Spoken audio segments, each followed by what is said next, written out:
വിശലട്രിസ്റ്റ് എന്ന് പറഞ്ഞവർ ഇന്നത്തെ സുവിശേഷത്തിൽ നമ്മൾ വായിച്ചു കേട്ടത് വിശുദ്ധ യോഹന്നാൻ അറിയിച്ച സുവിശേഷം 6-ാം അധ്യായത്തിൽ 52 മുതൽ 59 വരെയുള്ള വചനങ്ങളാണ്. അപ്പത്തിന്റെ അധ്യായം എന്നറിയപ്പെടുന്ന ഈ അധ്യായം മുഴുവനിലും വിശുദ്ധ കുർബാനയെ കുറിച്ചുള്ള ഈശോയുടെ പഠനങ്ങളാണ് ഉൾപ്പെടുത്തിയിരിക്കുന്നത്.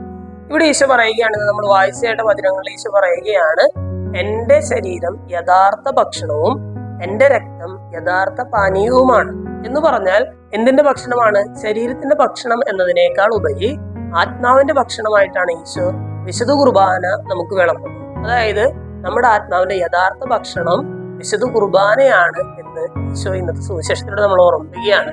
യഥാർത്ഥ ഭക്ഷണം എന്നൊക്കെ പറയുമ്പോൾ മറ്റ് പല ഭക്ഷണങ്ങളും ഉണ്ടാകാം, അല്ലെ? നമ്മുടെ ആത്മാവിനെ ചെറിയ ചെറിയ രീതിയിൽ ഇങ്ങനെ വളർത്തുന്ന ചെറിയ ചെറിയ ഘടകങ്ങളും ഉണ്ടാകാം. ഈശോ പറയുകയാണ് യഥാർത്ഥ ഭക്ഷണം എന്ന് പറഞ്ഞാൽ വിശുദ്ധ കുർബാനയാണ്.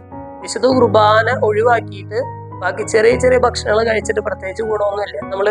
വീട്ടിലുള്ള കുട്ടികളോട് നമ്മൾ പറയാറുണ്ട്, വെറുതെ പലഹാരം മാത്രം കഴിച്ചതുകൊണ്ട് നിങ്ങളുടെ ശരീരത്തിന് ഒരു ഉപകാരം ഉണ്ടാവില്ല, ചുമ്മാ ടേസ്റ്റിന് സമയം പോക്കിനൊക്കെ കുറച്ച് കഴിക്കാം എന്നുള്ളതല്ലാതെ നിങ്ങളുടെ ശരീരത്തിന് അല്ലെങ്കിൽ നിങ്ങളുടെ ആരോഗ്യത്തിന് അതുകൊണ്ട് പ്രത്യേകിച്ച് ഉപകാരമൊന്നും ഉണ്ടാകില്ല എന്ന് പറയുന്നത് പോലെ ഈശോ ഇന്നത്തെ സുവിശേഷത്തോട് നമ്മളോട് പറയുകയാണ്, വിശുദ്ധ കുർബാനയാണ് യഥാർത്ഥ ഭക്ഷണം, അല്ലെ? എന്റെ ശരീരം യഥാർത്ഥ ഭക്ഷണവും എന്റെ രക്തം യഥാർത്ഥ പാനീയവുമാണ്.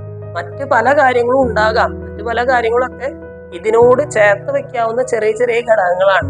വിശുദ്ധ കുർബാനയ്ക്കാണ് പ്രാധാന്യം കൊടുത്ത് ജീവിക്കേണ്ടത് എന്ന് ഇന്നത്തെ സുവിശേഷത്തിലൂടെ ഈശോ നമ്മളോട് പറയുകയാണ്.